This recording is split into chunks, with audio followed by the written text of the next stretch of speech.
What's going on, you guys? So Close Combat: The Bloody First releases today, and I kind of wanted to give you guys like my final say on the game, kind of go through my pros and cons, and just let you know if it's worth your hard-earned cash. So let's go from top to bottom. I always start with the first.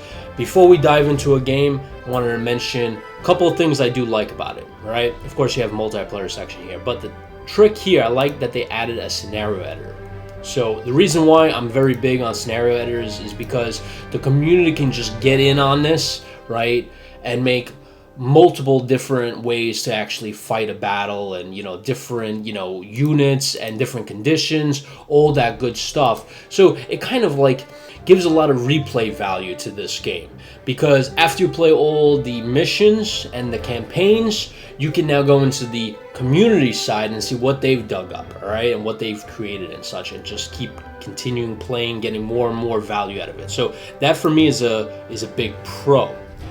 The other thing I wanted to add in is that there are a lot of scenarios to play. So these are the campaigns, and you have operations here, and then here are the scenarios. And there's a couple of dozen. I believe there's like 36 scenarios, and a wide variety of them, right? So you're playing in the deserts of Tunisia, you are playing in Sicily, so you got like a little bit of Southern Europe in there, and then you got the hedgerows of Normandy. So you got a nice mix of terrain to kind of alternate between battles, in essence. So I like that. That's really cool. So what we're going to do here is we're going to go into Normandy. I want to actually play Omaha Beach here. Got a chance to start this up before. And let's just see. So another cool thing is that going through the text of the on the Steam page here, I found out there's about 100 plus weapons in the game, so that's good. And there's about 50 plus vehicles in the game, so there's a lot of content there for, especially if you're doing that scenario editing, so that's really good. All right, let's start this up. All right, so before we begin, I wanted to kind of give you kind of like a tour of this French countryside here, right? My previous videos, I did Tunisia and Sicily, which are both good maps, but the French one really shines here. I really like the French. You got the hedgerows in here, a little hedgerow action going on, and they really did a good job basically making this map. It's really nice, it's very detailed, I like it, so I appreciate that.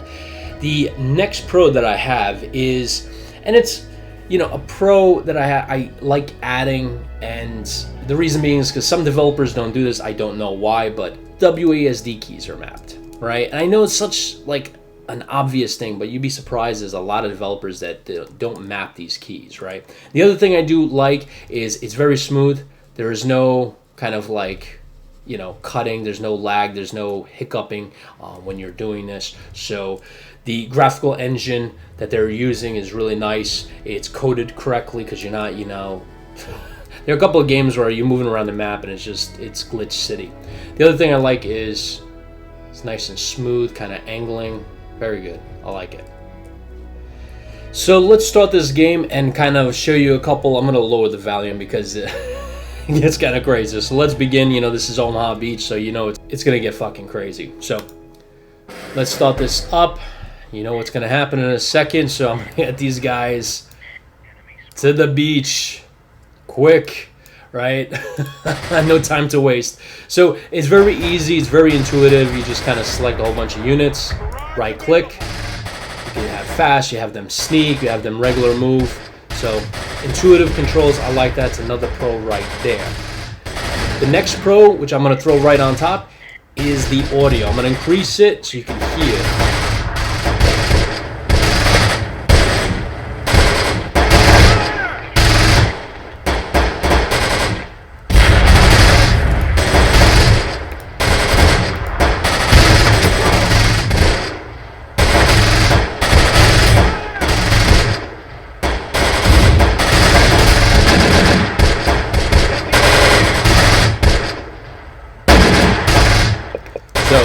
I kind of wanted to show you that.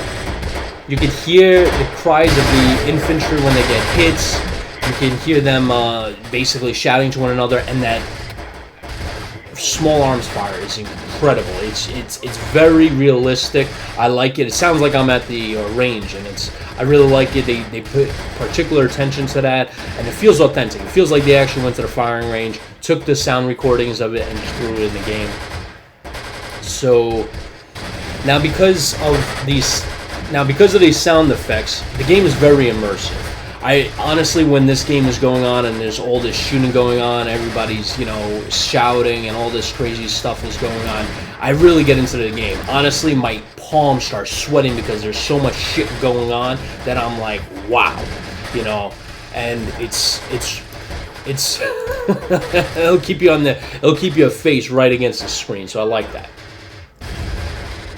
The one thing I do notice is, like, when I select scouts, right, and I want to do like smoke here, they don't actually do it. A lot of times, as you can see, they're literally just on the deck. I don't know what the heck they're doing, but it doesn't seem like they're throwing smoke.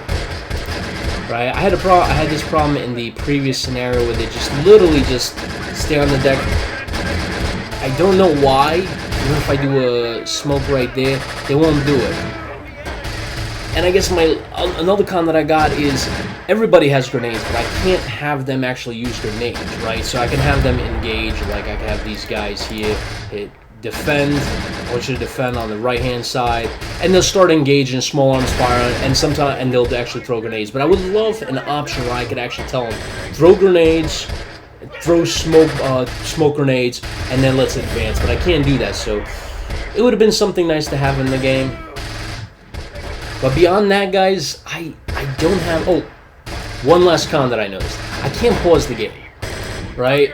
Literally, there's no way to pause the game. The only way you could actually stop the game is if you hit escape, options. It's the only way you could pause it. I wish there was a button where I could just, pause the game and kind of like collect myself, figure out what the heck's going on. So I would have liked those couple of things, but overall, guys, I really like this game. It's... Between the terrain, the immersion, the sound effects, you see the tracers going off. I wanted the last one to actually happen. I don't think it's going to, but I was hoping it would drop. And I guess one other thing that I wanted to mention in terms of a con is I can't have my guys not fire, right? So if I right-click, the only way you can not have them fire is if you hit ambush. I would love to just set up soldiers along... Oh, you see some artillery drop or mortars drop there. But basically, I would love to have, like, these guys here. If the enemy sees them and they see the enemy, just don't fire. Just hold your fire. I would like to do that. The only way you can do that right now is ambush. It's not a big deal, but just something I wanted to mention.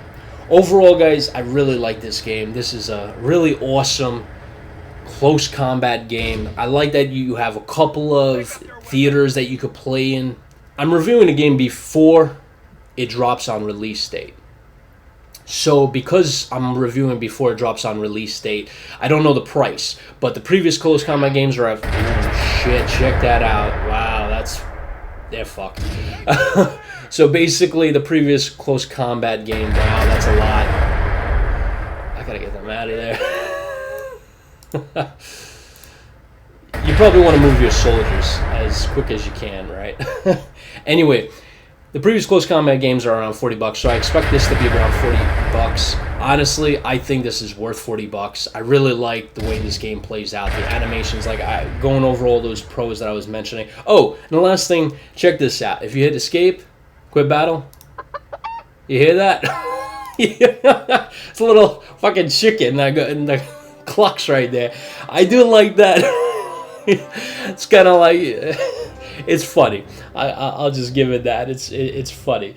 So overall, guys, I do recommend this game. I hope you guys enjoyed this quick review. I'm actually going to plan to make more gameplay videos of this because I really enjoy this game. And hats off to Slytherin for continuing making these close combat games. I really like this. Keep them coming. Till next time, guys. I'll see you then.